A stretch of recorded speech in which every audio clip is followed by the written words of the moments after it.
Thank you.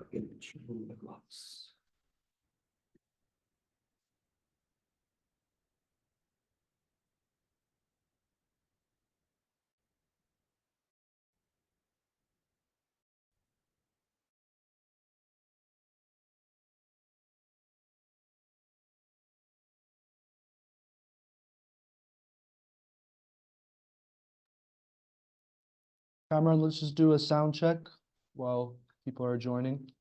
See what you're saying. Yek do se. Hello. Can you hear me, Julian? The sound is very low. Can you hear me? Better? Julian, can you hear me?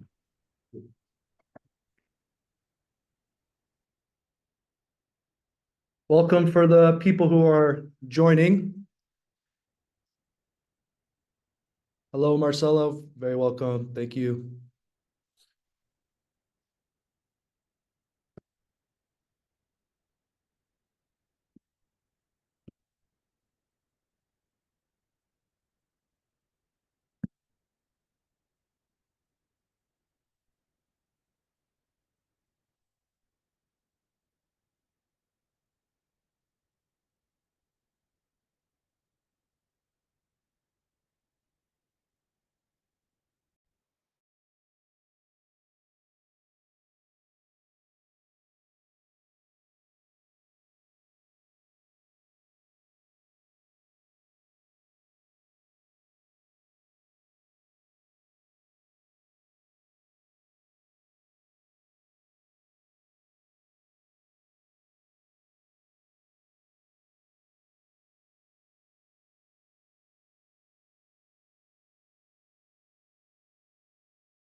Welcome, everybody. For the people joining from across the world, very much welcome. We'll give people maybe about 5 minutes, it's just about to be 9 before we start the presentation, okay?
Very welcome to everyone that is joining us slowly. We will give people about 4 to 5 more minutes before beginning, but very welcome to everyone. Welcome to Weldon, who used to be a part of the team for a long time.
Very welcome to everybody slowly trickling in. We'll give folks another couple of minutes before beginning.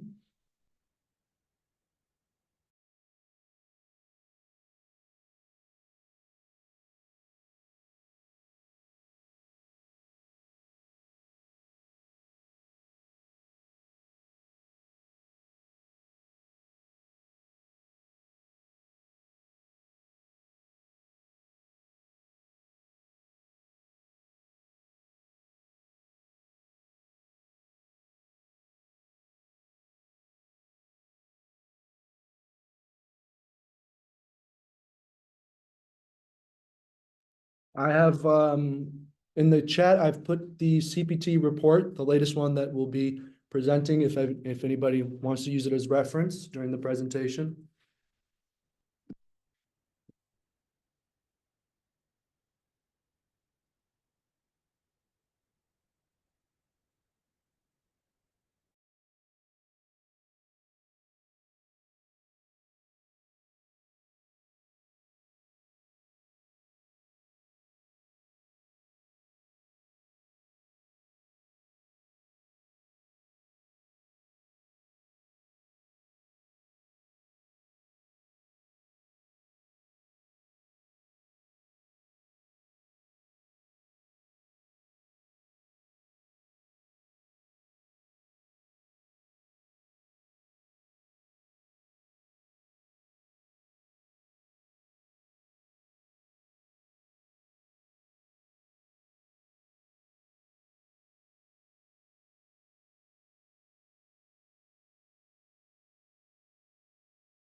Alrighty, friends. Thank you for everyone that is joining us. I think we can slowly get started.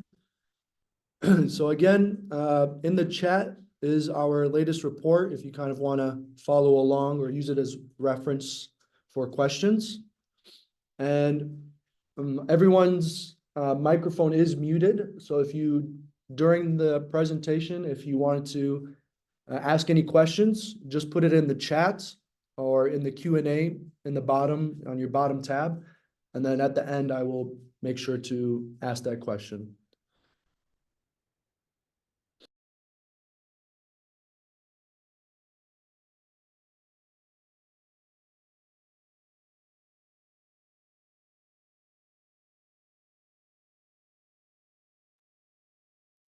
Okay, so we can slowly get started here.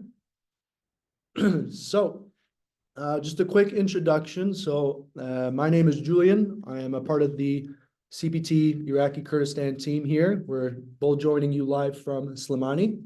And I've been with the team for about 2 years. And I'll let Kamran introduce himself.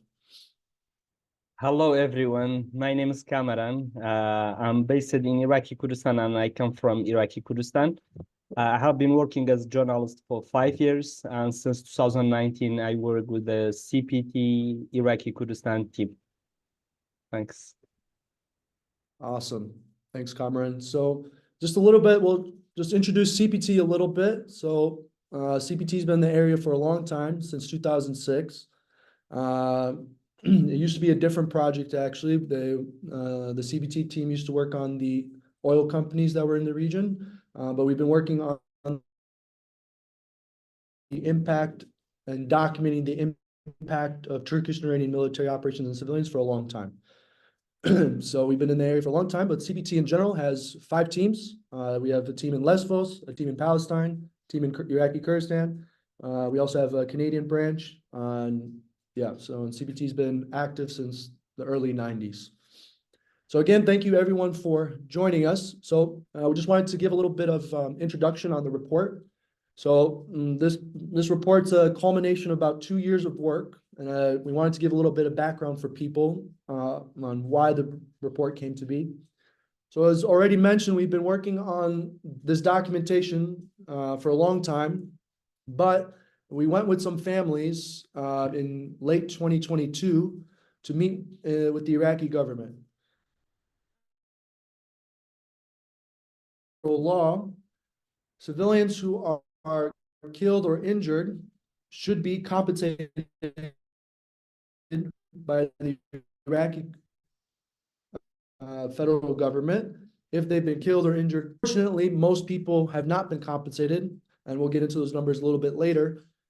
So when we went with the families, the Iraqi members of the government said, well, if you collect the documentation, because we don't have any data, we don't have any documentation, if you collect that, then we can start that process of compensation. So that wasn't the only purpose for doing this, but that was the main background of how that started. Yeah, Kamran, did you have anything to add before we get started?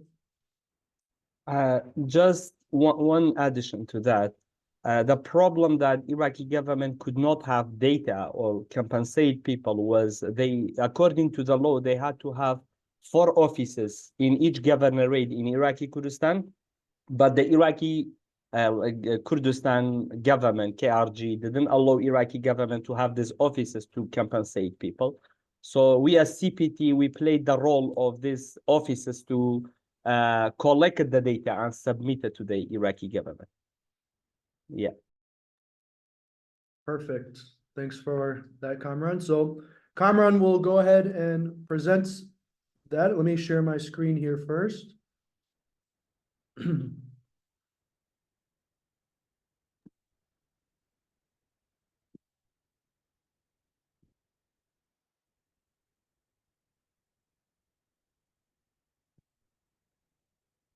Make sure my screen's being shared. Okay, I'm screen sharing. Okay, Kamran, sorry. Let me mute myself.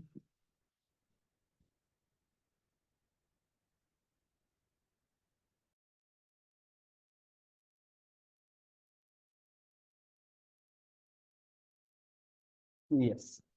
So we, as CPT Iraqi Kurdistan, we dedicated the whole 2023 project for collecting data.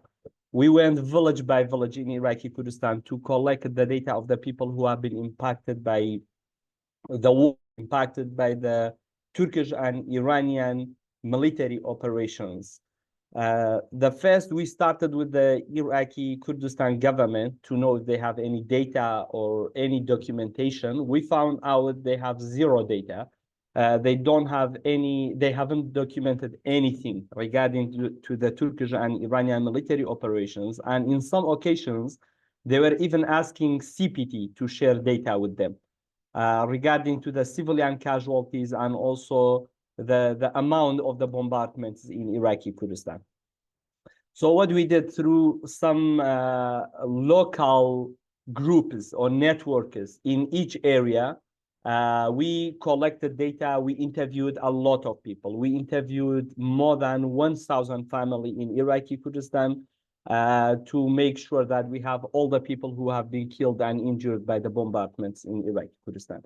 Before I'm going to talk about the report and share some of the figures and numbers with you, I would like to talk about the recent situation and also the last 5 months of the operation of Turkey.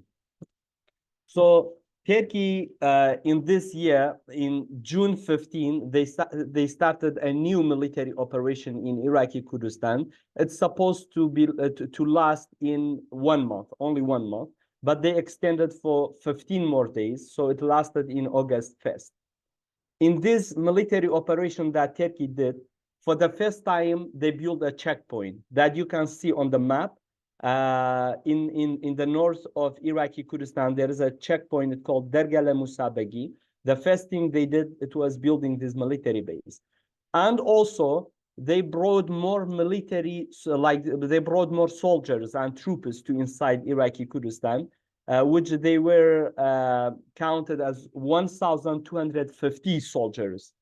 And also Turkey built 10 more military bases inside Iraqi Kurdistan. In the last 5 months, 10 villages in Iraqi Kurdistan have been displaced because of the military operation. 184 families were displaced in Beri Gare. You can see Gara Mountain, the green, that it has been pointed as green on the map. So the villages around this mountain, 184 families, they left their area, they went to bigger cities without any support, without even being considered as refugees or IDPs in Iraqi Kurdistan. In the recent military operation, Turkey exploded 19 civilian houses deliberately. They intentionally targeted them. 2 water projects were bombed. 2 schools were bombed. 1 mosque was bombed and 1 monastery was bombed. As we know that we have Christian people as well in Iraqi Kurdistan. They are mostly living in Duhok Governorate. The village was bombed and also the monastery was bombed in the same time. And also it was the season for people to harvest their products. The most income, like the main income of the people in the area is farming.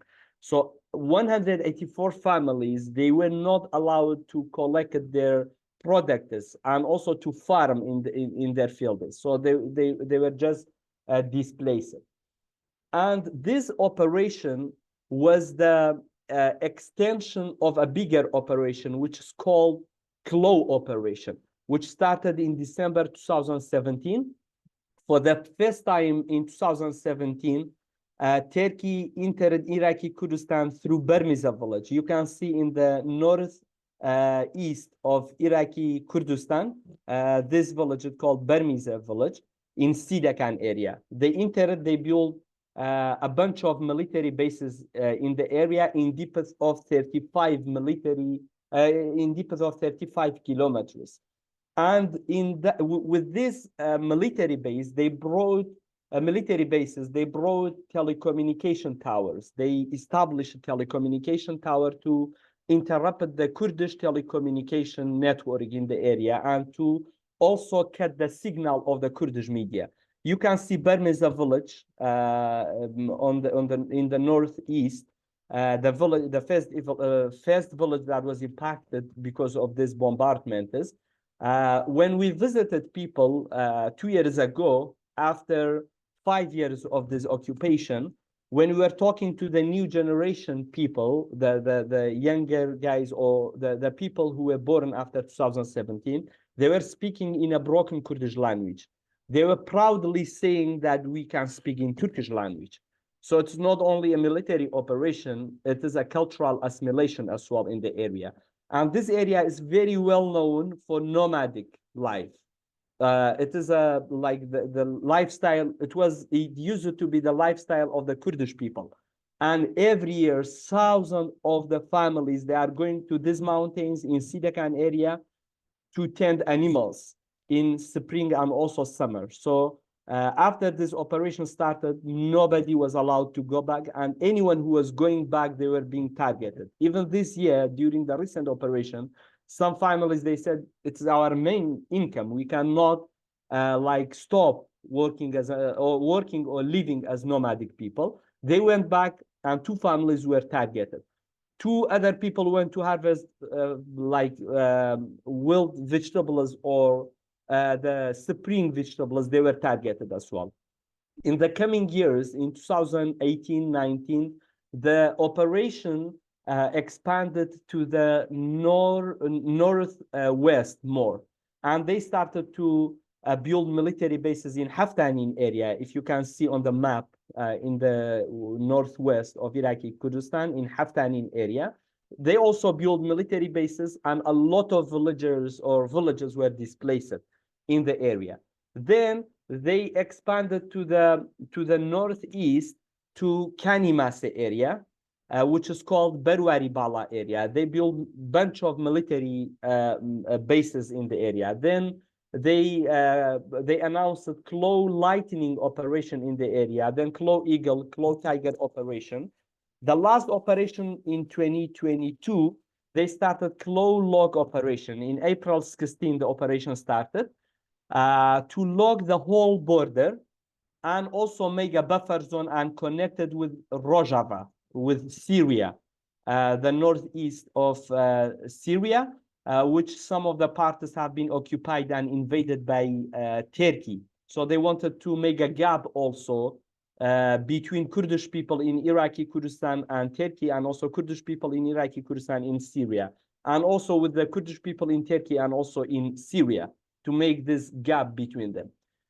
During these operations, 174 villages have been completely displaced because of the military operations. 602 villages are under the threat of being completely displaced. When we say that, it means we have some villages that 50 families used to live in the village, but now only 1 family left. And also, we have 400 villages. KRG government was not be able to inhabit it again because of the war between Iraqi Kurdish Peshmerga revolutionaries and also with Ba'ath regime. A lot of villages were displaced, but after the uprising, most of the people went back to their villages. But 400 villages, people were not allowed to go back because of the war already started. If Julian, you can go to the other map. And this year, Turkey started to conduct the new military operation that I mentioned earlier, to control Gara Mountain, if you can see on the map. So Gara Mountain is very strategic for Turkish government, because they already, if you can see the orange area, it's already invaded and occupied by Turkey. The only parts have not been controlled. It is in the very north that one of the very powerful Kurdish family live in Barzan area that hasn't been occupied or invaded yet. But Turkey wanted to control Gara Mountain. Gara Mountain has been considered as the lungs of PKK. And there are a lot of PKK guerrillas on that mountain that they are fighting against Turkish soldiers and also Turkish state from Gara Mountain to Turkey.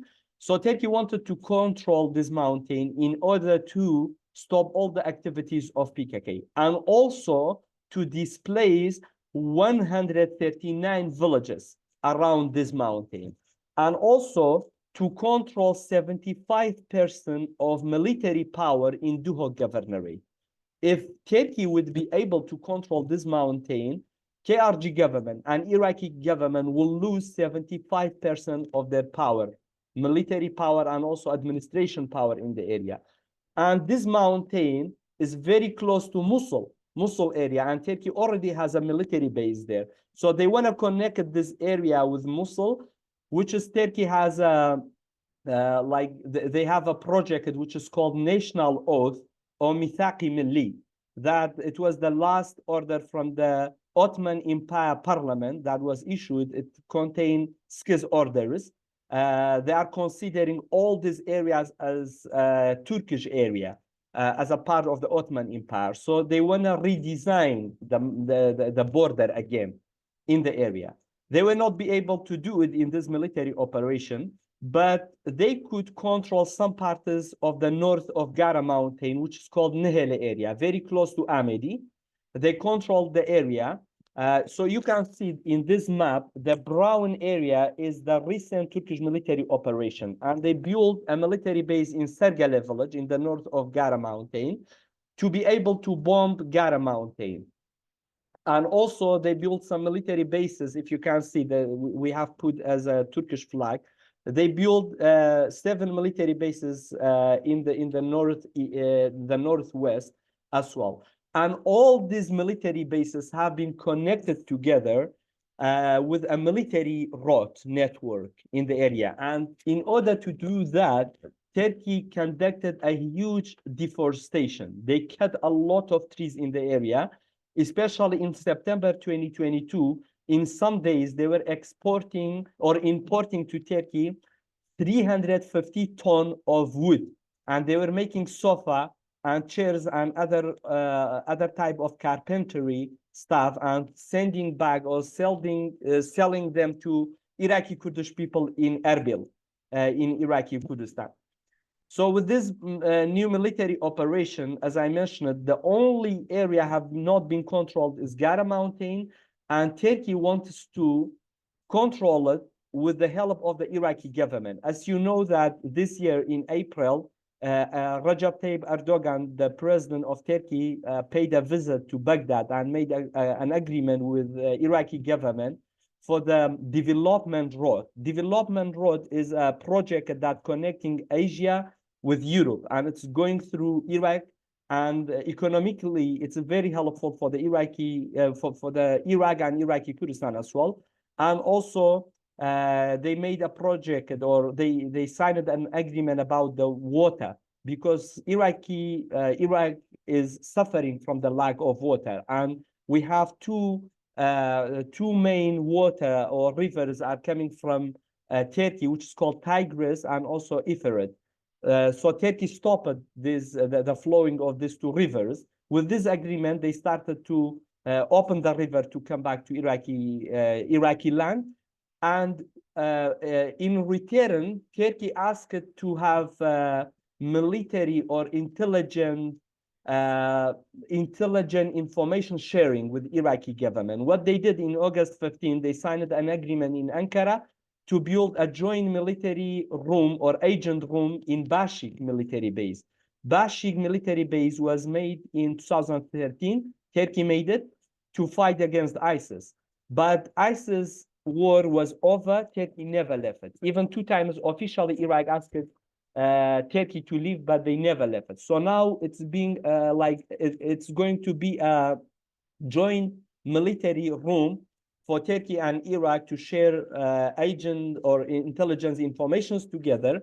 And also Turkey would be more powerful, or they will have access to control Gara Mountain. They can come from Sergele, from Nehele area, and also they can come from Mosul, from Bashik base to control Gara Mountain, to sandwich Gara Mountain and also people that they are still living in the area.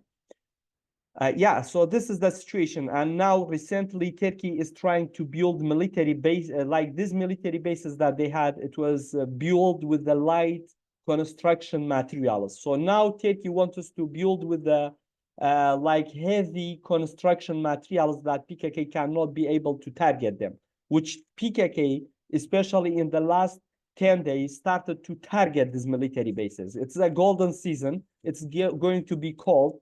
And every year in this time, PKK is starting to destroying these military bases and taking the area back. So now with the peace process, like there's some rumors about peace process, but it seems like the Turkish military operation is still going on. And also PKK started to target them more in the area. And Turkey, instead of like removing these military bases, actually they are trying to weaponizing these military bases more and more to have more control in the area. Yes, Julian, if you can go to talk to the report. So the report is covering and also documenting all the incidents and also all the civilian casualties from 1991, January 1st, 1991, until June 30 of 2024. What we have done through the, as I already mentioned or shared, that we interviewed a lot of people and we came up with 845 cases or individuals who have been killed or injured by Turkish armed forces and also Iranian military forces. In this number, we have 433 people who have been killed and 422 people who have been injured because of the Turkish and Iranian military operations. Yeah, so for the Turkish military operation, since January 1991 until now that we are speaking, 711 civilians have been killed and injured. When we published this report, 702 people were killed and injured. We have only 702 civilian casualties, but now the number is increased. We have 711 people. 69% of the civilian casualties have occurred or happened because of the aerial military operation or airstrikes. We have 333 people who have been killed by the Turkish fighter jets. We have 132 civilians who have been killed and injured because of the drone attacks. When we say that, as you know, that during the peace process, Turkey took the advantage or opportunity of the peace process to manufacture their own drones, especially Bayraktar TB2 drone. Before that, they were getting help from Americans. USA was like supporting them with the drones, especially surveillance drones. But after 2015, Turkey has used drones like it was the main tool or weapon that they were using. We can say after 2018, 40% of the civilian casualties have been recorded because of the drone attack. While drones, like the ideology behind drones, they should be very precise and also make distinguish between civilians and also like combatants. We have documented some stories in this report that Turkey intentionally targeting civilians. Sometimes they were following a PKK vehicle for 1 hour and not bombing them, waiting until this PKK vehicle will arrive at tourist area or will pass a civilian car. When it was trying to get a civilian car, they were bombing them together and killing civilians. So we have documented 132 civilian casualties because of the drone attacks. We have 18 civilians who have been killed or injured by the suspected chemical weapon. When we say that, we mean like we as CPT, we are not experts to expose any case like that, but we as CPT, we have concrete evidence that like chemical weapon or forbidden weapon have been used in Iraqi Kurdistan. Especially there is a case 21, a family was targeted in Hurure village When the bombardment happened, they were impacted by the smoke. When they were transferred to the hospital, when the doctor was trying to provide the medical support to them, the gloves in the hand of the doctor was melted. And then they documented, they said it is a chemical weapon. But one day after that, security forces entered the hospital and they changed the report. They didn't want Turkey to be responsible for that and to claim such a thing. We have one civilian casualties from a drone malfunction drone, that when a drone was stopped working or was targeted, a civilian was hit by the pieces of the drone. We have two civilians also was targeted by helicopter attack or the shooting when they were shooting the villagers. And beside that, we have 31% of civilians have been targeted by the ground military operations. We have 28 civilians who have been that they have been killed or injured by the TNT or landmines or unexploded ordnances. We have 104 civilians who have been killed or injured by the artillery shelling. So when Turkey is building a military base, they have 74 military bases in Iraqi Kurdistan. They are weaponizing these military bases and they are setting artilleries inside. And from these military bases, they are bombing villages. So we have 104 civilian casualties by the artillery shelling. We have 52 civilians who have been killed or injured by the shooting from the Turkish military bases when they were randomly shooting at the villages. We have 30 civilians who have been executed by the Turkish armed forces. What do we mean by that? We have 7 civilians. There was a family in 1997. Turkish soldiers entered the house. They arrested all of them. They put them in a helicopter. Then they dropped them out in the helicopter. And they were mostly they were kids or under 18. Beside the father and mother, the rest were kids. And we have 2 civilians who have been kidnapped and they got, they had some mental problem after that. They had trauma, like it took such a long time to recover from that. So most of the time when a bombardment happened, Turkey is saying we have deactivated guerrillas or armed people. They are saying we have targeted PKK members or PKK guerrillas. But for CPT, it was very important for us to expose the thing that the civilians were doing during the bombardment, what they were doing when they were targeted.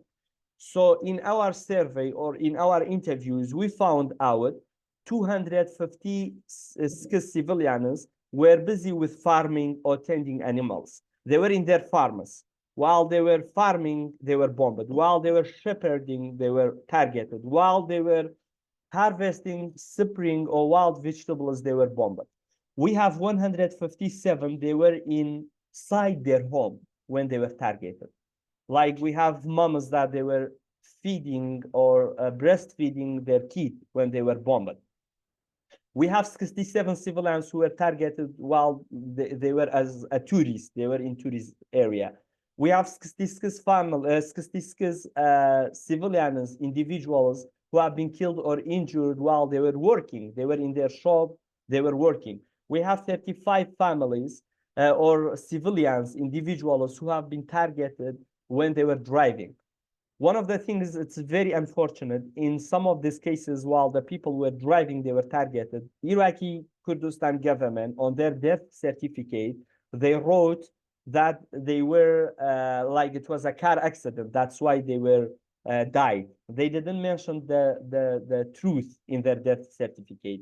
We have 32 civilians. They have been targeted while they were refugees, especially the case of Mahmoud refugee camp. Most of the people that they are living in that camp, they are Kurdish people coming from Turkey, that they were exiled or they were displaced in 1990s from their villages. They came to Iraqi Kurdistan. They were inside this camp. And we as CPT, we haven't documented any casualties from PKK guerrillas or any people even who were affiliated or they have even empathy or sympathy for PKK. We haven't documented them. Only the civilian people. So we have 24 people while they were trying to rescuing the others from the previous bombardments, they were targeted. We have 14 civilians that they were demonstrating against Turkish military bases, especially the case in Shiladze when people conducted a demonstration after a bombardment. They were targeted and they were mostly injured, and one 13 years old guy, he was killed. 13 people were targeted or killed or injured while they were visiting family members. 7 people while they were shopping, they were targeted. We have 6 people, they were in the government duty. Like they were employees, they were they were on their mission, they were targeted. We have 6 people while they were shopkeeping, they were targeted. We have 5 civilians that they were prisoners, especially majority of them, they are Turkish people. They were arrested by PKK. They were accused of spying or conducting espionage or spying on PKK. They were arrested. Some of them even they were Turkish soldiers. So Turkey, when they were trying to rescue them, they bombed the cave and they killed all of them. We have 4 people that they were in hospital. They were patient when they were targeted. We have 3 civilians while they were playing on the ground. They were targeted. We have 3 civilians while they were walking to home. They were trying to go home. They were targeted. 3 people, they were hiding from previous bombardments. They were civilians. They were shepherding, hiding from bombardments. They were targeted. And 1 civilian, while that person was in school studying, that person was targeted. So for the civilian casualties that, by Turkish bombardments or military operations, they have been divided to 4 main governorates: Duhok, Mosul, Erbil, and also Süleymaniye. In Duhok, 300, the majority of the civilian casualties are coming from Duhok governorate. 148 people, they are coming from Amedi, which is a district belonging to Duhok. Most of the civilian casualties have been recorded in this district. The second governorate after Duhok that is most impacted by the bombardment is it's Erbil governorate. And in 242 people have been killed or injured, and 123 civilians only in Sidekan district, which is belonging to Erbil governorate, they were targeted. After Erbil, we have Süleymaniye, which is, we don't have any shared border with Turkey. But Turkish fighter jets are coming from Turkey, they are bombing Süleymaniye. Suli only have border with Iran, but still Turkey is bombing Süleymaniye.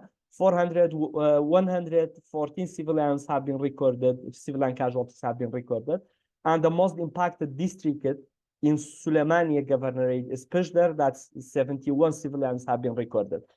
Then Sinjar or Mosul governorate is the 4th and the least impacted governorate in Iraq that have that 40 civilians have been targeted. And in that number, 28 civilians have been targeted in Sinjar, which is a district belonging to Mosul. And Sinjar is the place that Yazidi religious people are living in the area. And genocide happened to the Yazidi people in 2014 when ISIS came and they occupied the area. They genocided Yazidi people in the area. So Turkey now is bombing the area and killing civilians. So on that map, you can see, it's a heat map that you can see the civilian casualties on the map. Yeah, so still it was the civilian the heat map of the civilian casualties. If you can go to the other slide. So for Iranian military operations, so Iran, during the Iran-Iraq war, a lot of civilian casualties were documented. Iran was not only targeting the Iraqi soldiers, they were also targeting civilians, but also Iraqi government was doing the same to the Iranians on the other side. So we as CPT, we could not document all the data from 1980s because it was a different case. But after 1991, after the Kurdish government was built, and for the first time we had the Kurdish autonomy area, we collected data.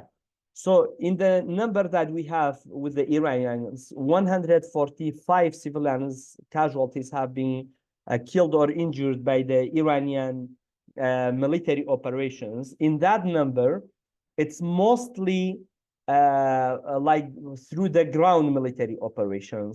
But like we have 10 cases that civilians have been targeted by the drone attacks, especially the suicide drones.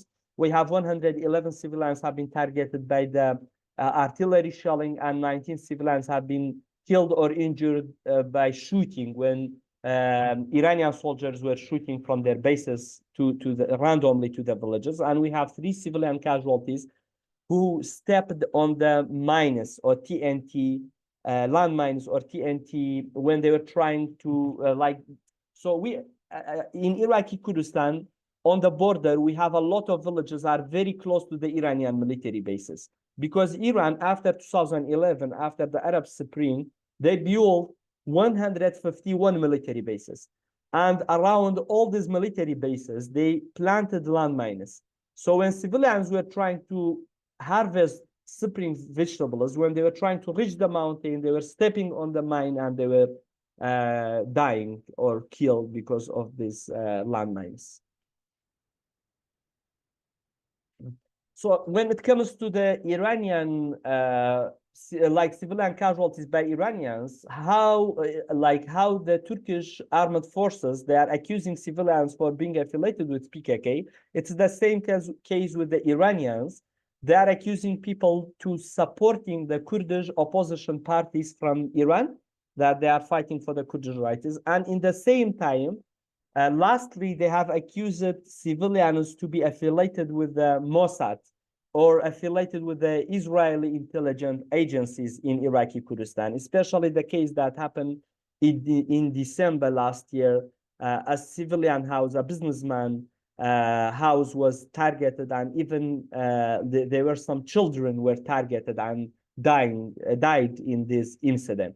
So we have 35 civilians who have been targeted by Iranians, and they have been killed or injured while they were in home. They were inside their homes.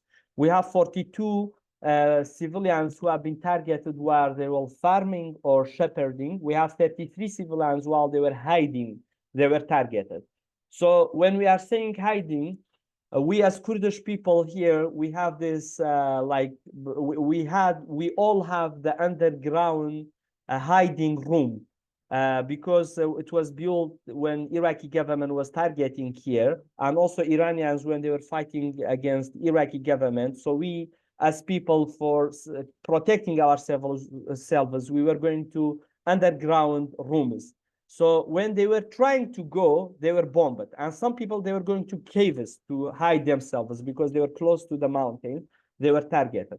We had 8 civilians while they were working, they were targeted. 6 civilians while they were trying to rescue other civilians from previous bombardments. They were targeted, killed, and injured. We have 5 civilians were killed or injured while they were visiting their relatives.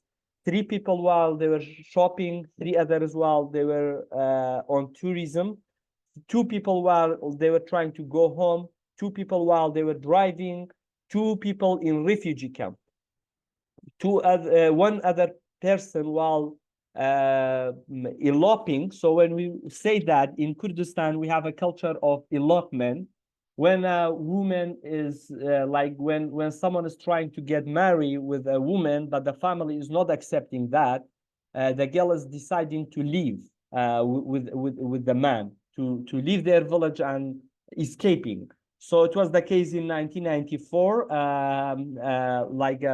A man was trying to get married with a woman, but the family didn't accept that. When they were trying to escape on the mountain, they were bombed by Iranians, and the woman died in that bombardment. We had 1 person also while shopkeeping was targeted. So for the civilian casualties by the Iranians, we have only 2 governorates in Iraqi Kurdistan that have been targeted or impacted a lot. The first the first one is Suleimania Governorate, which we have. Suleimania has the most border share with Iran, with Iran. That 102 civilian casualties have been recorded in Suleimani.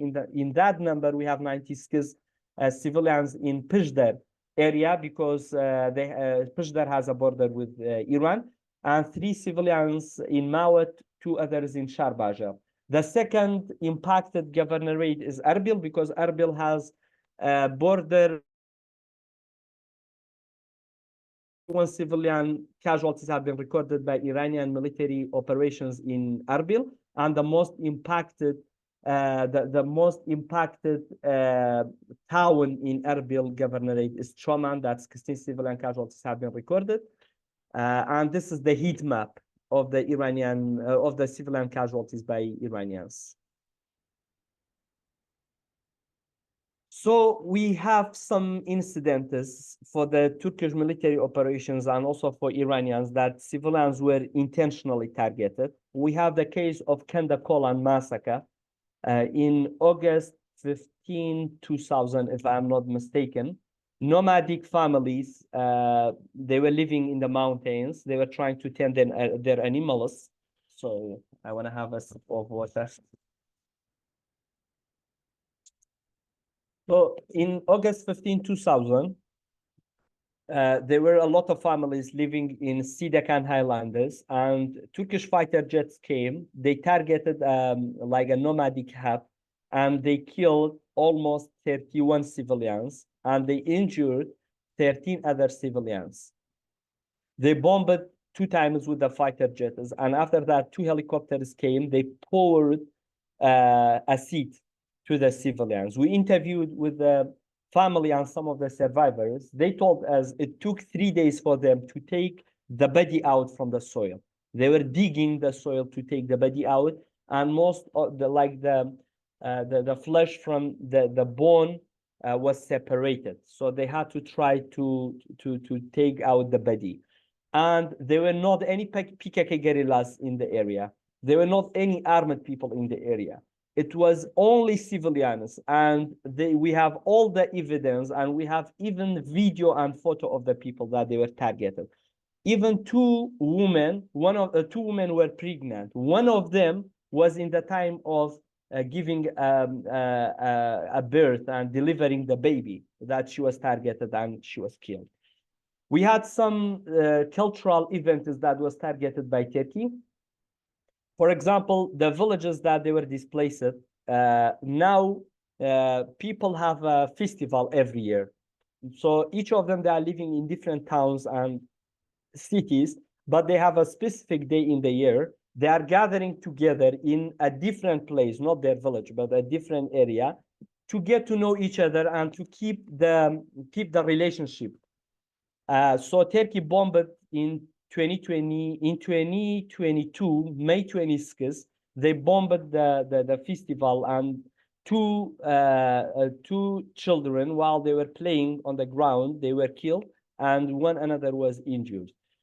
And also we have a lot of like Nowruz celebration. It's the Kurdish New Year celebration. So now in the border area is not exist anymore, because they are afraid to be targeted, and Turkish military bases are on the mountains, so they cannot go back to the area again. We have some people, while they were working, they were arrested by Turkish soldiers and they were executed. They shooted at them and they killed them. And one of the survivors, into 12 civilians, one of them was survived, but he got some like a lot of trauma and still suffering from that. We interviewed that person and we could expose that case. Targeting tourist areas, especially the case of July 2022, a tourist hub was targeted in the border, and 9 civilians were killed, 24 others were injured, and mostly they were Arabs, not Kurdish, and there were not any armed people in the area. And it's not the first time. Turkey also bombed the tourist area in 2020 during COVID.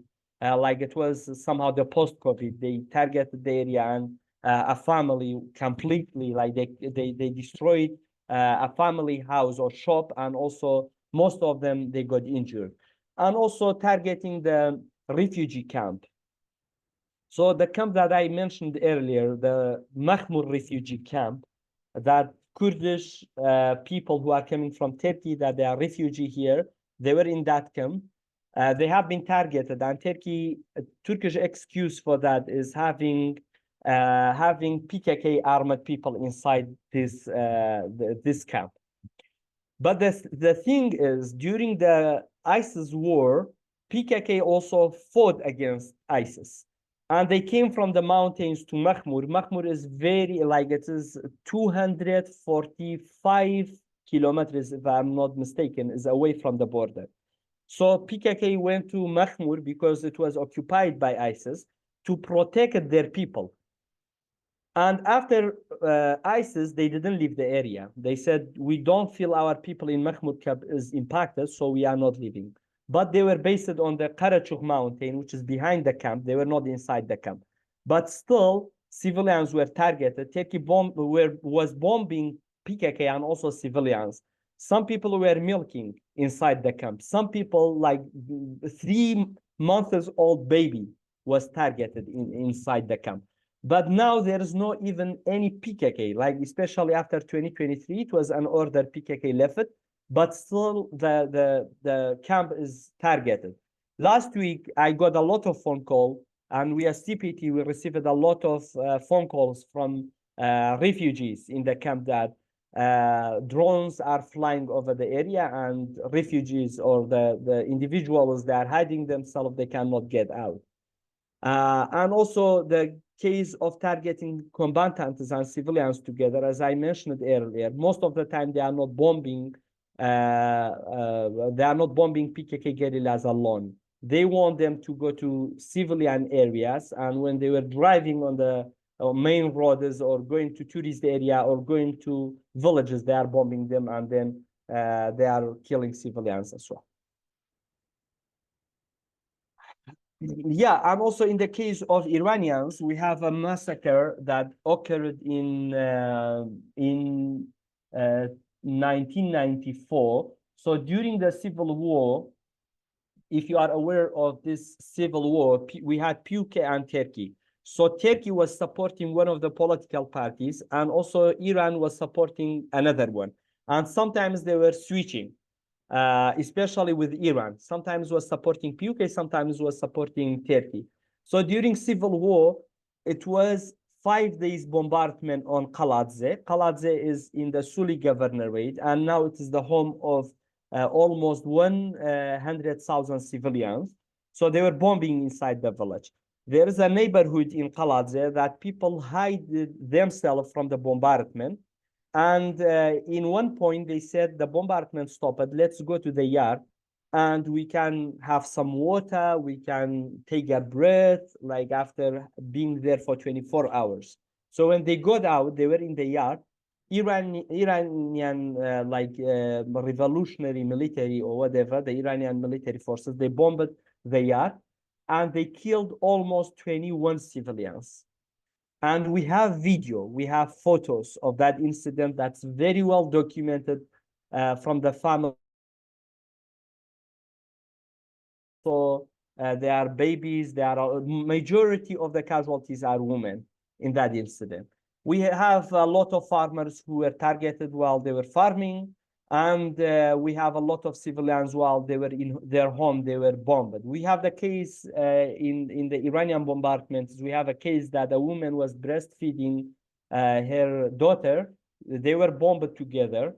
And when they were bombed, the muscles were, how did it called? Like the muscles was like tend to be solid, and they could not separate them from each other. They got blood caught, and they could not separate them from each other. So they buried both of bodies together, and it's a very well-known case in the border, that case.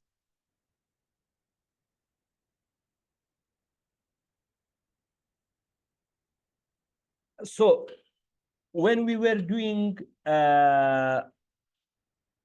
when we did this survey or interviews or data collection campaign, we found out it's not only civilians, there are some armed people, but they are not involved in this war, or they are not a part of this like war between Turkey and PKK armed groups, or Iran and the Kurdish rebel groups or Kurdish opposition groups.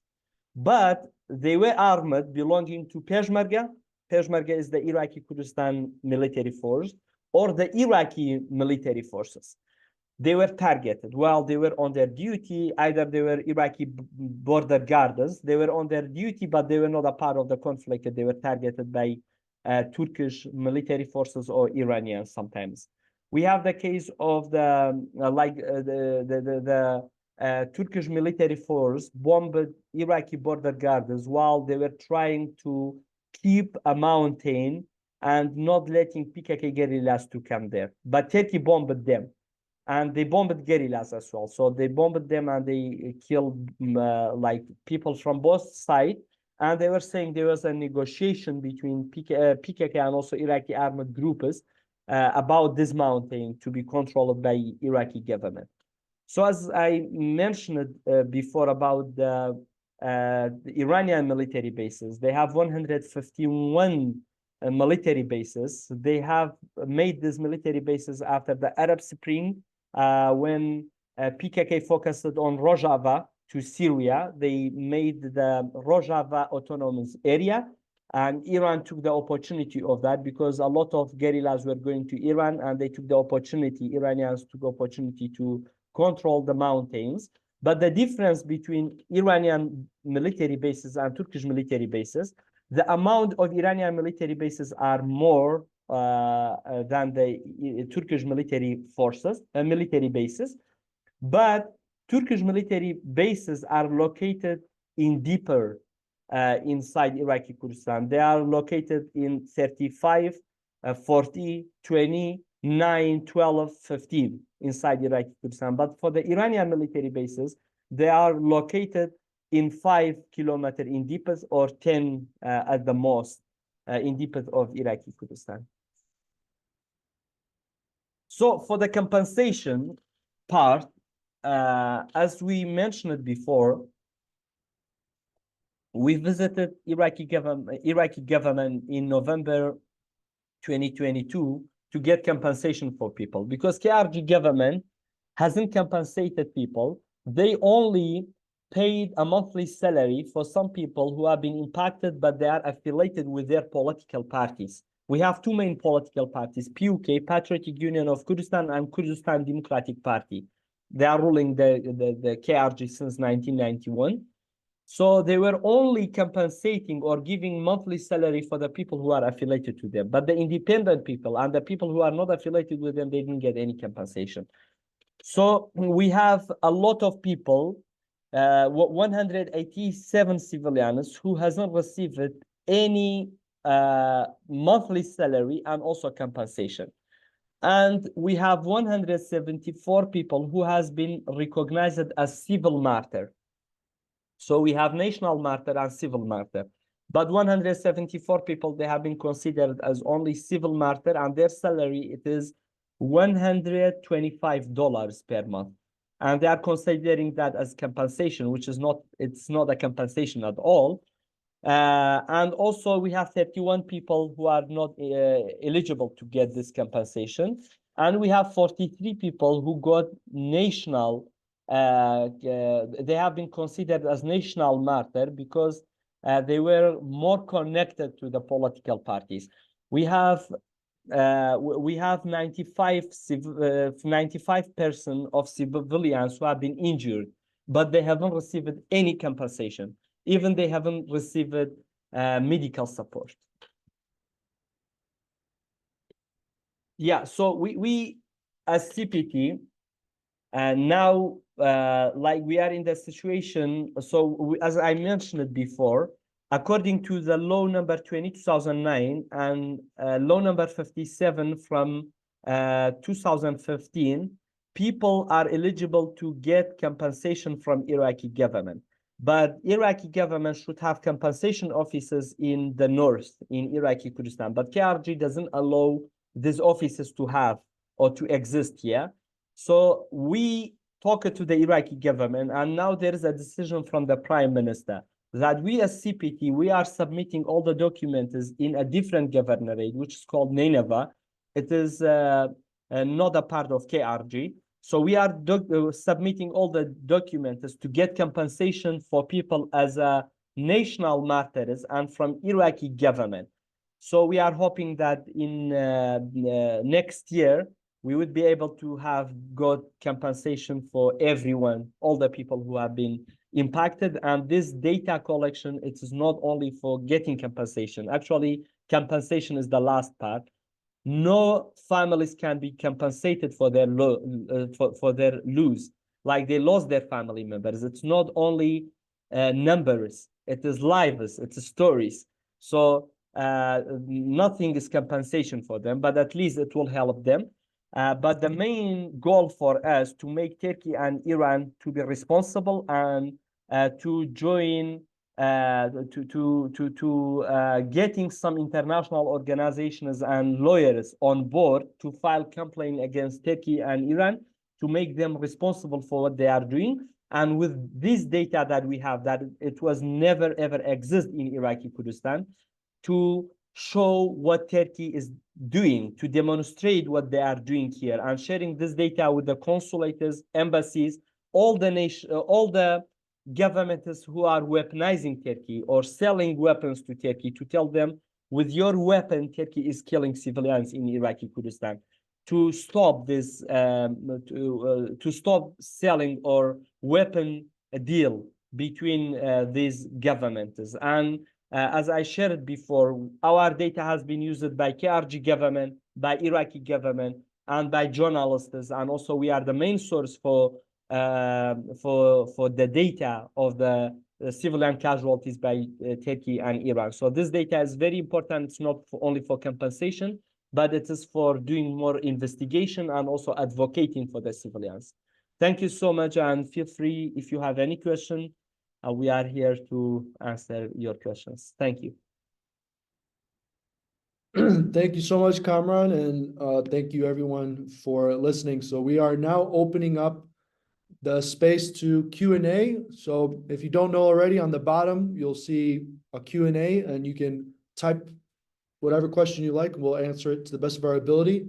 So we have some questions already, Kamran. So one question from the audience is, are all Gara Mountain? Sorry, Julian, Good the internet cut out. I didn't hear you. Can you repeat your question? Yes. Are all the evacuated villages in the last 5 months based in Gara Mountain? So only 5, thanks for the question. Only 5 villages are around the Gara Mountain, but the rest are coming from Kanimase area.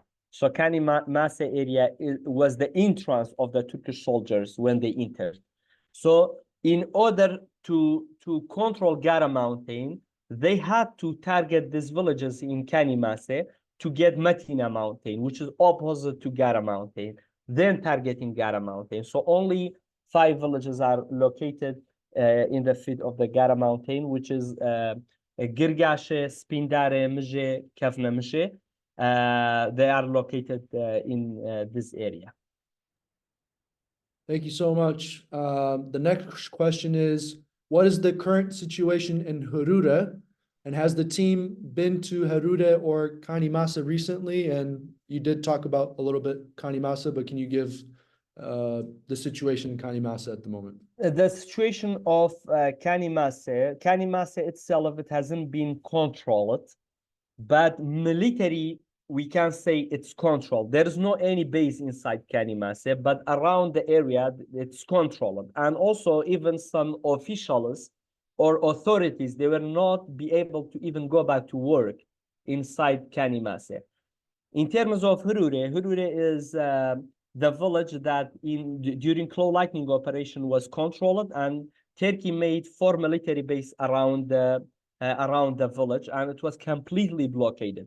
And we as CPT, we visited the village almost 5 times, We talked to the people and we could see Turkish soldiers in the area. So the people are still living inside Hurure, but they cannot do cultural activities in the area anymore, and they have been told to leave. But people are doing a civilian resistance. They don't want to leave the area. And when Turkey started this new operation this year in June 15, they came through Kesta, Hurure, and also Kanimase. They were maneuvering inside the villages and Kanimase, but people were all hiding inside their villages or inside their homes. So now people they are not safe. They don't feel safe, but they are still living in the area. Thank you. And thanks for the great questions, everyone. Feel free to keep asking. The next question is, what is your next step to support the locals after this report? And then thank you for your hard work and amazing efforts. Yeah. Thank you. Thank you so much. So we as CPT, we are doing what we were doing before. We keep collecting data because civilians being targeted, like I can say every week.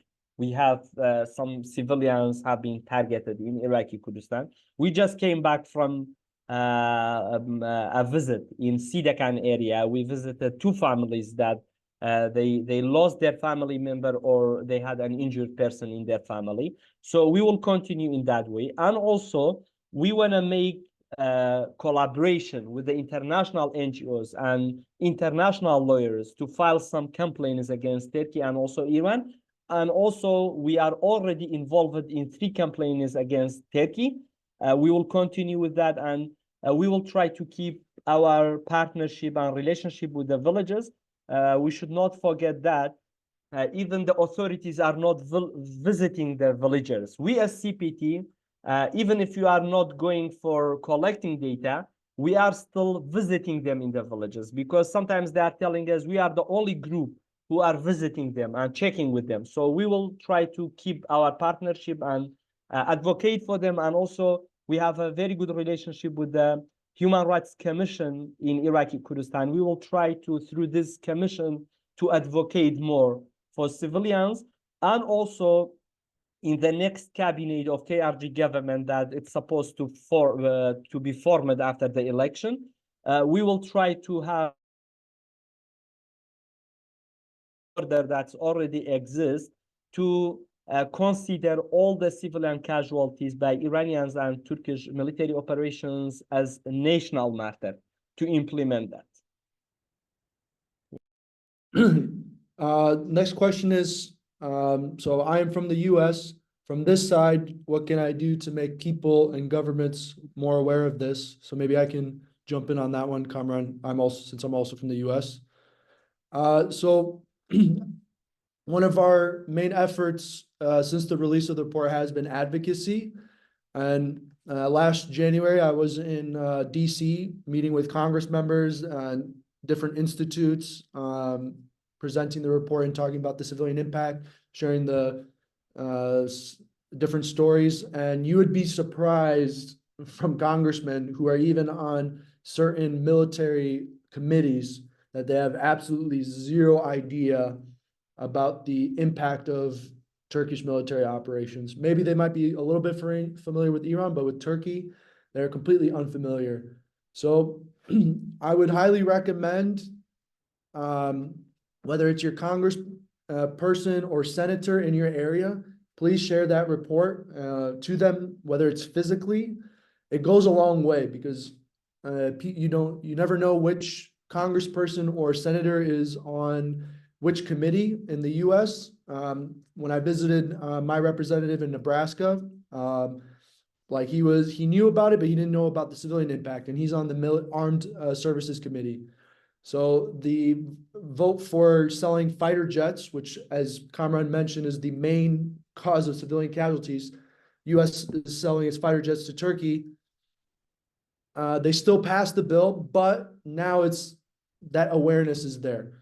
So sharing that report with your local congressmen and senators can go a long way, and following up on that, I think, can go quite a long way.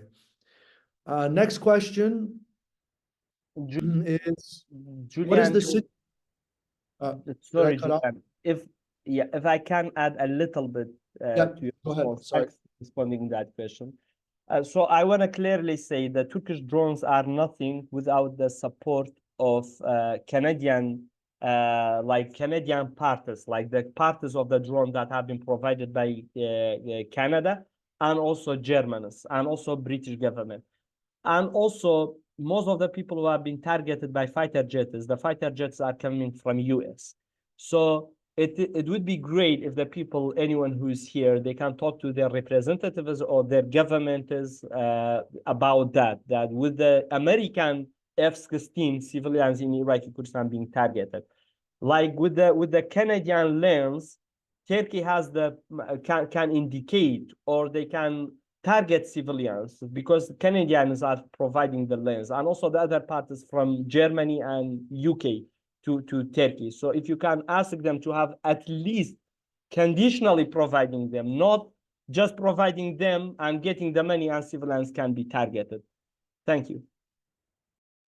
Yes, absolutely. We have a question here. What is the situation on the ground currently between TAF, Turkish Armed Forces, and PKK?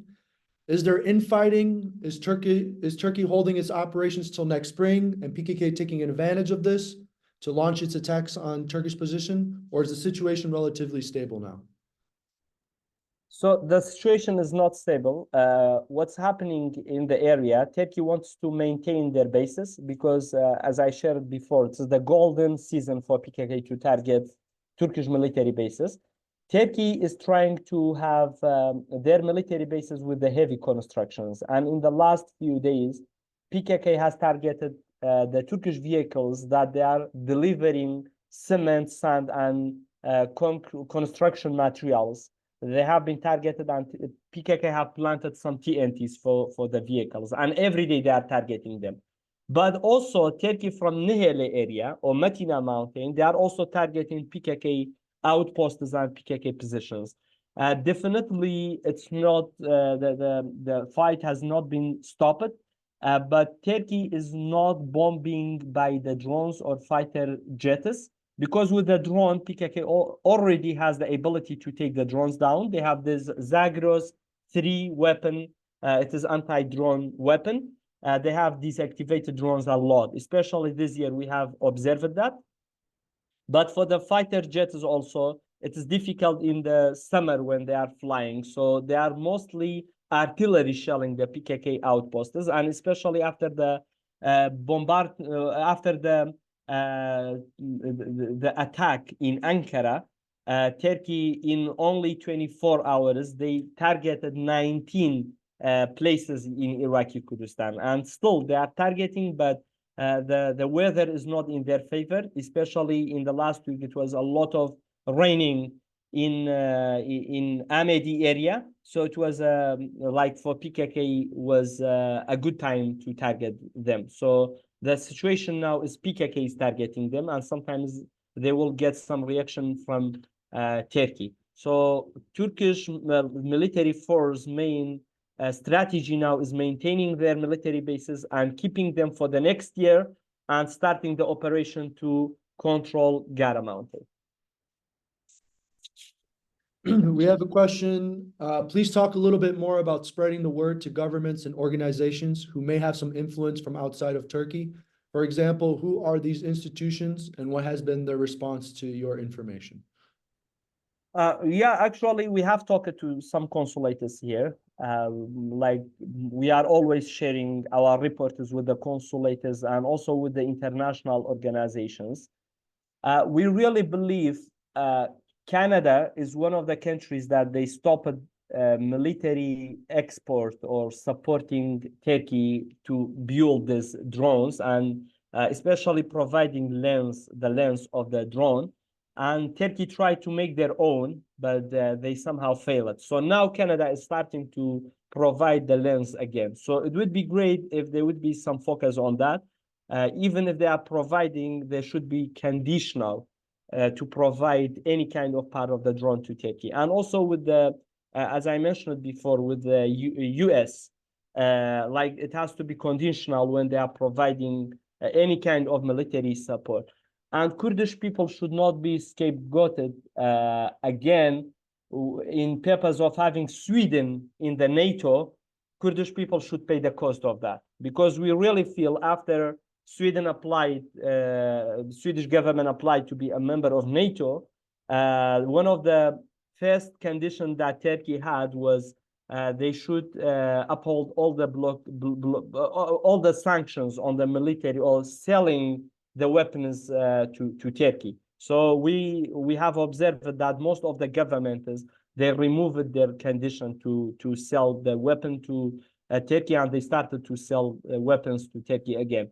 So the organizations like UNAMI is still operating here, but this year is the last year. But still, they can do something. There are a lot of channels that they can, through that, they can make Turkey responsible for what they are doing here. And also, any kind of government, actually Europeans and United States and Canada, all these governments, somehow they have the allies.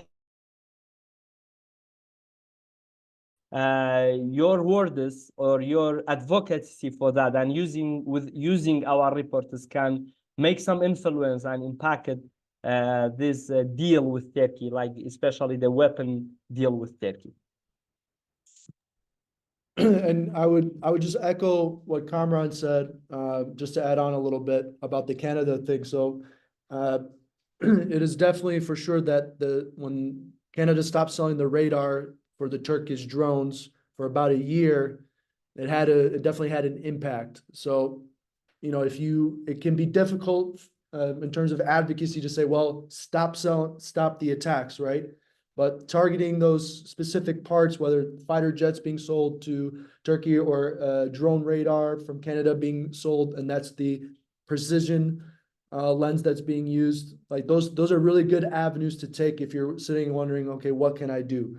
That can be a really effective strategy, because telling Turkey to stop can be very difficult, but those kinds of things, because Canada has stopped selling them, it can happen again, right? So these kinds of things.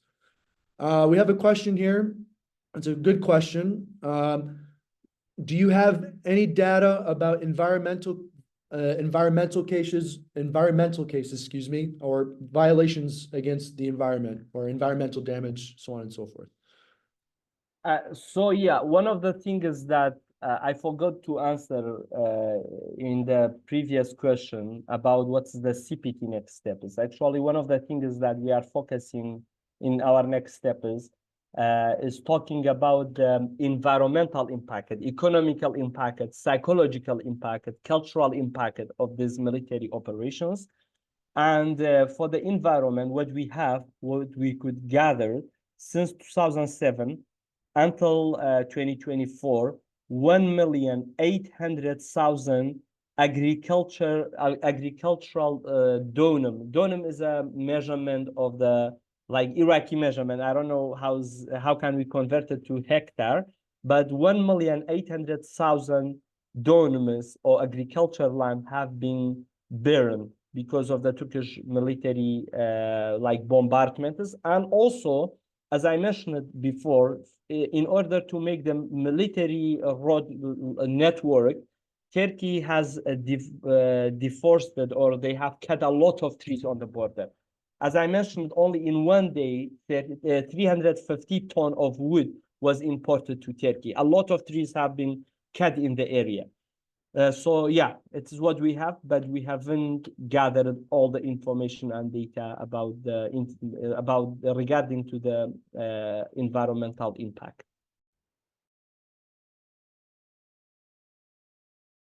You are muted, Luca. Julian. Sorry. And I would say this just because of the person who asked. Seems that they're from an environmental organization. Definitely feel free to email us, because we definitely could use environmental expertise to further assist in the documentation. So please feel free to email us, and maybe we can go even further with that. And also, Kamran mentioned in his presentation about the amount of deforestation in Shiladze. So there's a lot of different cases also with chemical weapons. Chemical weapons obviously will have an impact on the environment. We have another question here. There were rumors about peace negotiations between Turkey and PKK. What happened with that? Yeah, so Turkey has started to have this peace negotiation, and the first thing they did after 1,000 some days, isolating Abdullah Öcalan. He's the PKK leader, or he's the founder of PKK. He's isolated in one of the islands in Turkey. So he was not allowed to meet with his family and lawyer for such a long time. So they allowed his nephew, who's a parliamentarian, Kurdish parliamentarian in Turkey as well. They allowed him to meet with Abdullah Öcalan. And also Turkey is, so this is the analyze actually. It is not the concrete fact, but it is the analyze and how we understand that. So because of the crisis in the area and the Middle East, what's happening, that there's some rumors that maybe Israel will attack Syria. And Turkey has the presence in Syria as well. So they want to protect themselves from that, because Kurdish people also are in Syria. So if Israel is coming, they feel that maybe they will support Kurdish people against Turkey and also any presence of Turkey in the area. So for them, they want to make peace with Kurdish people. And also, it is predicted that Erdogan, for the next round or next term, he would not be president anymore, and they will lose power because CHP, it is the second largest party, but now they have a lot of support. So they believe that maybe they will win in the election with the support of the Kurdish political groups and Kurdish people in Turkey. So they want to make this peace process with Turkish people, with Kurdish people in the area, and also with Öcalan. But the thing is, the peace process has started with some conversation with Öcalan and also with the DEM party, which is a Kurdish political party that they are in parliament. But PKK feels that they are excluded in this peace process. And PKK is the armed group, and PKK now is fighting against Turkey military. So any peace process without including PKK, it is impossible. And PKK also in their media, they have shared that maybe they will bring Abdullah Öcalan to parliament, and he will announce that PKK would be deactivated and they will not operate anymore. And they believe Öcalan is isolated in prison. He doesn't have access to any news. Maybe he believes that most of his colleagues or the PKK commanders have killed. So maybe he believes PKK is a weak organization now. It is better to just leave the mountains and come back and like to not fight for the Kurdish rights anymore. But Turkey hasn't showed or demonstrated any good signs for that. How the Kurdish parliamentarians, members of parliament, they proposed to the parliament that they would be able to speak in Kurdish, because Kurdish language is their first language, and it has to be recognized as an official language. As we, as Iraqi Kurdish people, we have this right to speak in parliament. Our representative people, they can speak in Kurdish language in Iraqi parliament. So they wanted the same thing. They didn't accept it. So PKK is saying if they cannot accept it, 75 or 80 people, Kurdish people, to speak in parliament in their own language, how can in peace process they will talk, or they will accept it that Kurdish people, entire Kurdish people in Turkey, they can speak and also they can study in Kurdish language. So they believe Turkey wants to waste time how they did in peace process between 2012 to 2015, and they took opportunity to build or manufacture drones. So they believe now Turkey or Erdogan wants to use Kurdish people in the political dynamic or redesigning the area again. That's why they want to use Kurdish people. So this is the situation right now, and we don't know it's going to anywhere. But we recommend a book which is talking about the peace process, especially in 1990s. An advisor of the former Turkish president, Turgut Özal, he wrote this book. It's called The Train of Mesopotamia. He was a journalist and advisor, and he's talking about all the peace negotiation with PKK, between Turkey and PKK armed groups. And you can understand how was the peace process before and how is the dynamic, and if it will go anywhere or it's a pattern, the same thing happen again. Yes. We have a question here. What is, so in short, can you say what is the Turkish purpose from these military operations, and how do they do that? As I mentioned before, Turkey wants to, for now, they want to make a buffer zone to connect the area that invaded in the border and connect that with the area that they invaded in Rojava in Syria. Connect that, make a gap between Kurdish people from all the sides. Then they want to control Gara Mountain. The purpose for controlling Gara Mountain to deactivating PKK, because Gara Mountain, it's 39.8 kilometer long, and it's connecting Erbil and Duhok together. And somehow it is a main road between Iraqi Kurdistan, or connecting PKK from Iraqi Kurdistan to Syria. So they want to control this mountain to not having any PKK activity in the area. And also they want to implement the project of Mithaqi Milli, the national oath. You can search for that they believe that this part of Iraqi side or Kurdish area, it is a part of Turkey. So they want to control this area. They want to control Duhok, a part of Erbil, and also Mosul.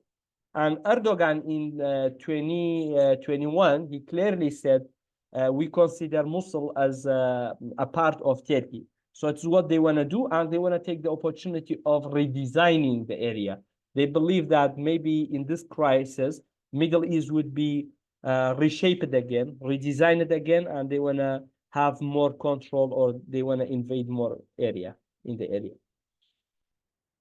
Yeah, and if I might just add one thing is, in order for, so when Turkey, as Kamran mentioned, is seeking to control an area or establish its military dominance to complete its military objectives, if you have civilians that don't want to leave because it's their land or their home or whatever, what are some military strategies that they can partake in to force them to leave? And that goes back to the documentation aspect, right? Shooting from the bases, artillery shelling, fighter jets, drones. For example, that example Kamran shared about Kandakolan, after that incident, most of those nomadic people in that area left, and they haven't been back since, right? Or when they do leave the area and they've left everything behind, their farms, these kinds of things, when they try to go back, they'll be targeted again.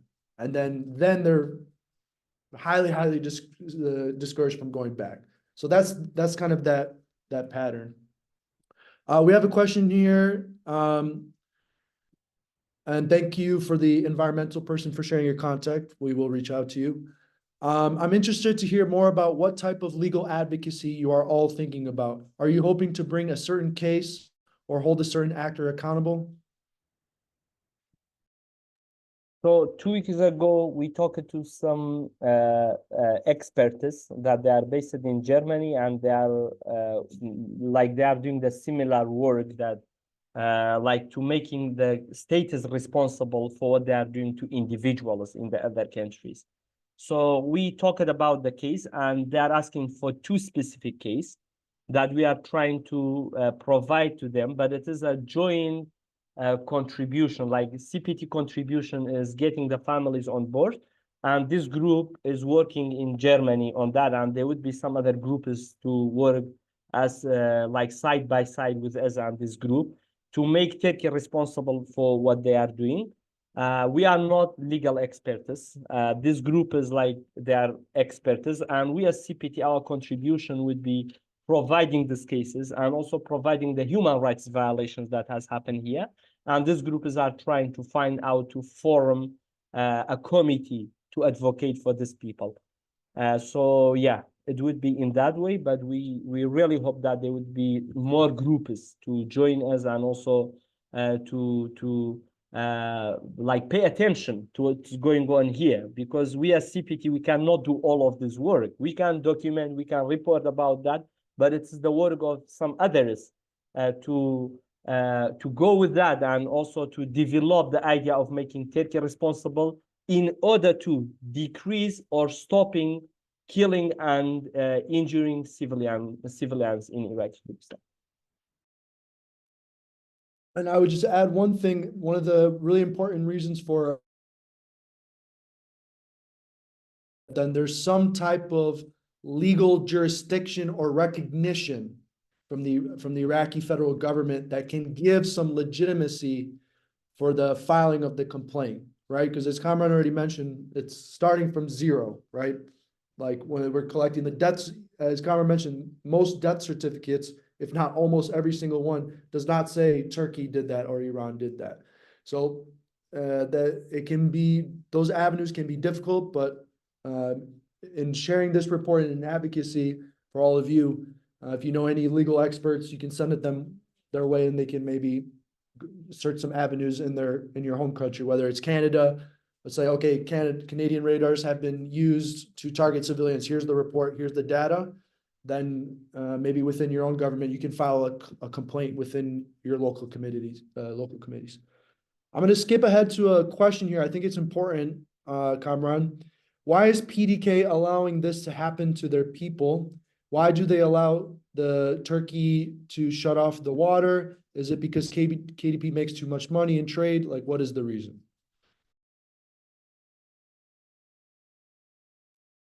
Actually, it's I believe it's a political question, and it needs some people to do a political analysis for that. But I think as a Kurdish person, I can also answer that.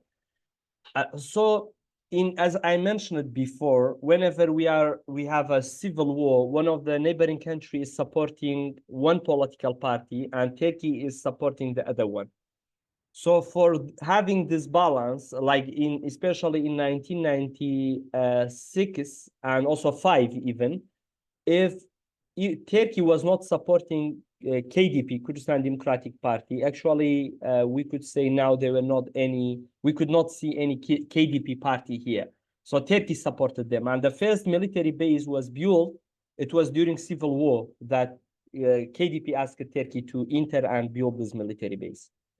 And another thing, whenever they feel fear from losing election, they are asking Turkey to support them. For example, in this coming, like in the last election that we did in October 20th, KDP was fearing to lose or to their votes would be decreased. Only 5 days before the election happened, the KRG president, which is he is the deputy of the KDP, Necirvan Barzani, he visited Ankara. He met with Erdogan. So they want to keep their power with the back of Turkey. And also they have 50 years deal oil agreement with Turkey. Also economically and politically and military, it's important for them. And also with PKK, they don't have a good relationship. They believe if PKK will win this war in Bakur, they will also come to Iraqi Kurdistan. They have their own political party, and there would not be any KDP also. So they feel fear from that as well. How they felt fear in Rojava, that they made some political groups there to run in the election, also to be opposite to the Kurdish groups there that they are backed by PKK. So they fear in KRG the same thing happen as well. And also PKK is a political card in KDP hands. So KDP needs PKK and also Turkey as well. If PKK would be eliminated in the area, Turkey won't need KDP anymore in the area. So they want PKK also to be in the area. And also, if Turkey will not do these military operations, they feel fear that maybe PKK will control the cities. So they are playing to keep their power in the area. And as I mentioned, like economically also they are supported by Turkey. And it is the same case with PUK here in Suleimania. They are backed by Iran, and Iran is supporting them a lot. And when Iran is doing military operations, they cannot even condemn what Iran is doing. It's the same case with KDP also. When Turkey is bombing, they are not condemning, and even they are not writing the truth in the death certificate of the civilian casualties.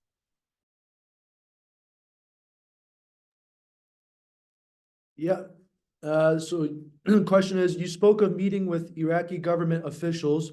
What is the Kurdistan team current connections and efforts with Iraqi government officials, especially for compensating civilians? So our connection is with the committee, with the office of Mohammed Shia Sudani, the prime minister, and also with the minister of justice, and also the spokesperson of Iraqi parliament. He was deputy, but he took over the position because the former one was he left his position, or he was kicked out from his position. So we have some connection with them, and they promised to compensate people, and hopefully it will happen. And we are sharing our reports with them. And also, whenever they need data, they are asking us whenever they need to use this data. But we as CPT, we are not operating in the Iraqi territory, like the territory that Iraqi federal government is having power there. We are operating only in KRG, so most of our connection is with the KRG government. We are working with the KRG officials to get to address the human rights violations and also get compensation for people. But with the Iraqi government, we have built this relationship since November 2022, and we hope that we can develop this relationship in order to get all the rights for all the civilians, and also they will make some effort to stop Turkey. But as I mentioned, and also with the Minister of Justice, so in the death certificate, they have written a lot of like explosion instead of saying bombardment, or car accident instead of saying bombardment on a car. So with the Minister of Justice, we are trying to correct the death certificate of the people. And also with the Iraqi parliament, we are trying to implement all the law that they have to protect the civilians. And through some parliamentarians, hopefully we would be able to do that. Check. A bit of a lighter question. Is there any documentaries, visual media, movies that have been made about these military operations that people can watch? So definitely, we as CPT, we have made like almost 3 or 4 documentaries, and the last one was in 2023. We published it. So if Julian can put it in the chat, it would be great that people can see the documentary. It is in Kurdish, but it has the English subtitle. And also, there are some other documentaries from medias, but they are all in Kurdish. So, yeah.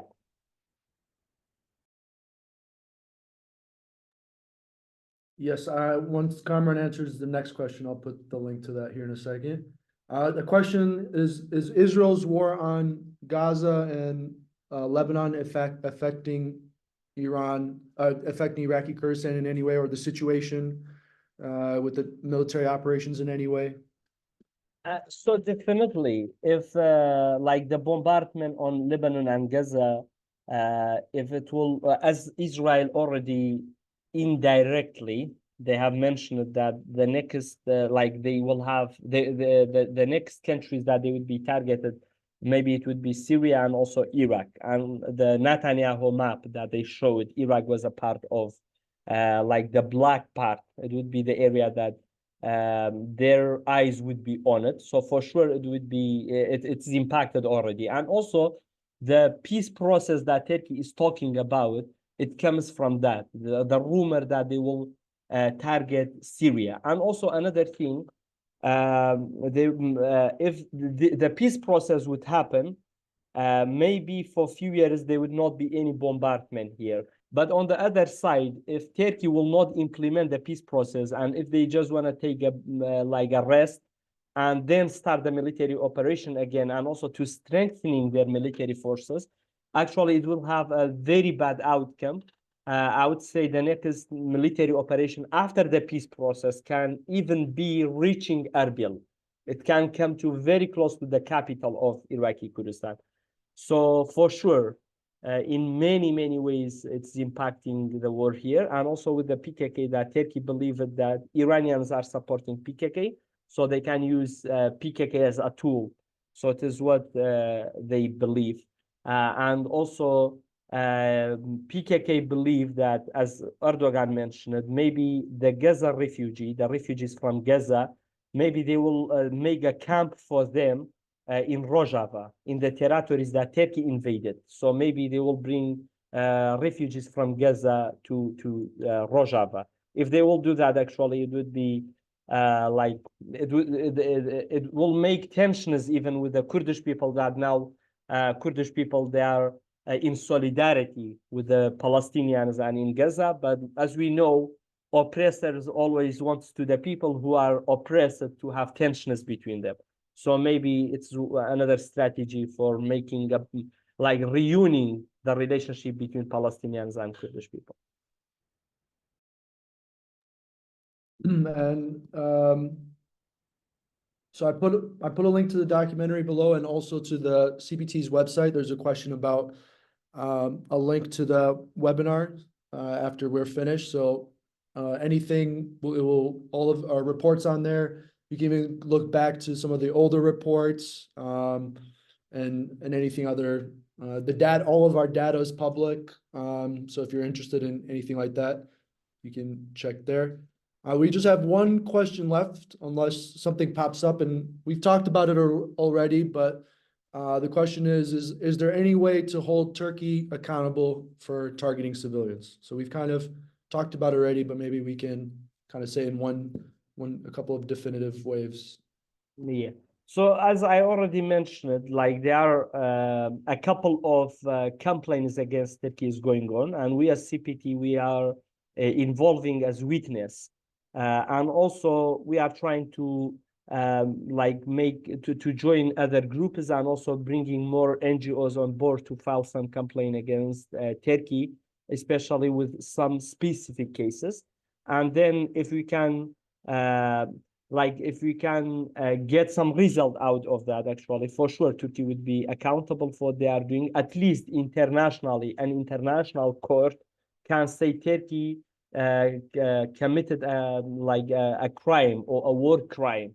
They have targeted civilians. So it's what we are trying to do, and we are trying to explore more ways and channels with the other people to make Turkey accountable for what they are doing. But again, as I said, that we are an NGO, and a small NGO. We are not a big institution or organization.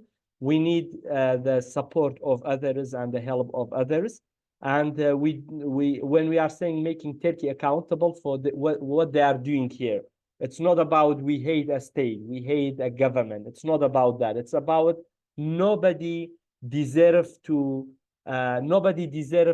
experience what people are experiencing here, and also in Gaza, in Palestine, and in Syria, in everywhere the world, that a country who has a powerful military that they can invade and kill civilians. So what we are trying to do, not only make Turkey accountable, but giving a listen to the other countries or the other governments who are oppressing their own people and others as well. Yeah, and I might just add that, there were many cases where, like Kanda Kolan, right? One of the largest incident in terms of casualties. Most people, if any, have never heard of this case before, unfortunately. And, when we interviewed with the families, I think there was 40 people there, and it was the first time that they had ever been able to speak about this incident and how it still impacts them 24 years later. So really this first aspect was collecting the data, and in this collection of the data, all of these different stories that can now be used and shared, because as Kamran's already mentioned, we're starting from the scratch in terms of data collection, because without the data, then you can't use legal mechanisms.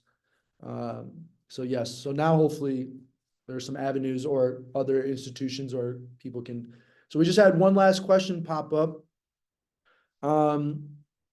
So we kind of answered this already, but so I'll skip to, do you think the operations will continue forever?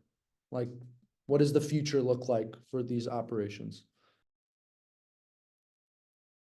Well, actually, it's a very difficult question. Like, I would say whenever Turkey decided to respect the Kurdish rights and recognize Kurdish language as an official language in Turkey, and also providing all the rights to the Kurdish people, maybe there is a way for doing that. But when you are violating the rights of like 24 million people in your country, and you are not providing them their rights, you are not allowing them to study in their own language, and preventing them from many cultural rights, from many human rights.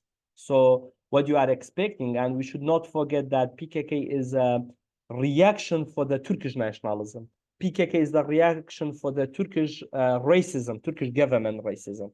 So maybe there is a way if Turkey will provide Kurdish people their rights.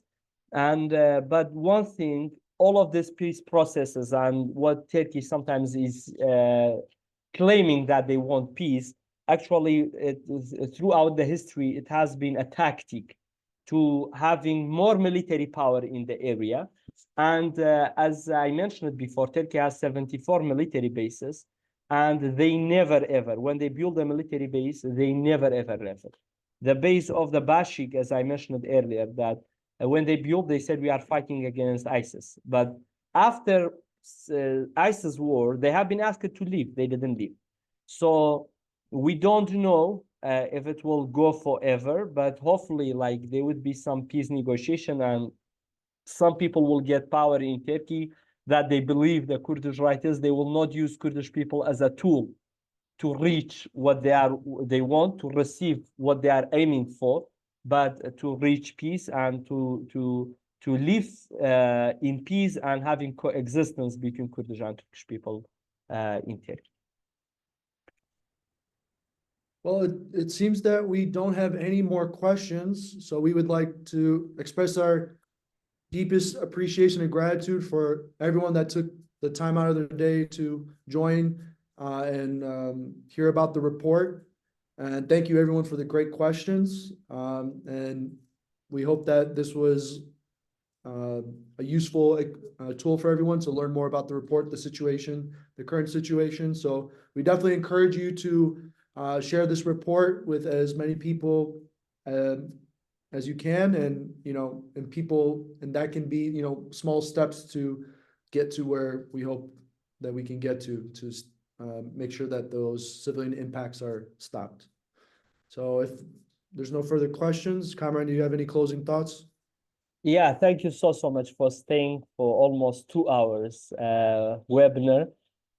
We really appreciate that. Please follow CPT Facebook page, and also follow us on Twitter and also Instagram, that we are posting and publishing about the incidents that have happened here. Also, we are sharing our reports there, and also our main web page, cptik.org. Thank you so much. I just want to say we can all make peace together, but it needs effort. It needs effort from everyone. Thank you so much. Thank you, everybody. Have a great rest of your day. Thanks so much.